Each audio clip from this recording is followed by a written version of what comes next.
আসসালামু আলাইকুম। আসলে আপনারা যারা নেটওয়ার্ক বিজনেস করেন, যে কোনো বিজনেস শুরু করে 1 মাস 2 মাস 6 মাস ট্রাই করার পরেই আবার আপনারা এখান থেকে তেমন আর্নিং বা ব্যবসায় সফল না হয়েই যারা ব্যর্থতা মেনে নিয়ে চলে যান, তাদের উদ্দেশ্যে বলা। আসলে নেটওয়ার্ক বিজনেস এতটা ইজি না।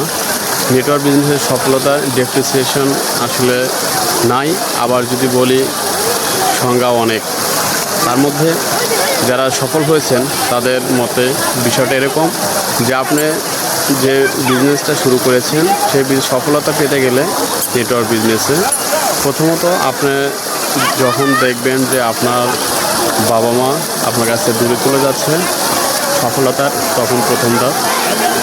দ্বিতীয়, আর কিছুদিন যাওয়ার পরে দেখবেন যে আপনার সন্তানরাও আপনার কাছ থেকে অনেক দূরে চলে যাচ্ছে এবং অনেক নেগেটিভ কথা অনেক কিছুই আসবে। এবং একটা পর্যায়ে গিয়ে যখন দেখবেন যে আপনার স্ত্রীও আপনার কাছ থেকে দূরে চলে গেছে বা যাচ্ছে, সফলতার এটা চূড়ান্ত পর্যায়ে।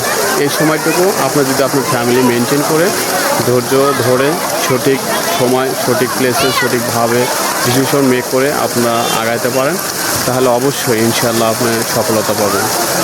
সফলতা এত ইজি না। সফলতা মানে আপনাকে অনেক কষ্ট, অনেক ধৈর্য এবং সাহসিকতার সহিত সঠিক সিদ্ধান্তের মাধ্যমে আগাতে হবে, দেন আপনি সফলতা পাবেন ইনশাআল্লাহ।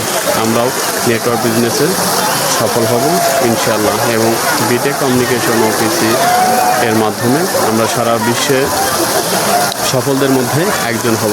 আসসালামু আলাইকুম।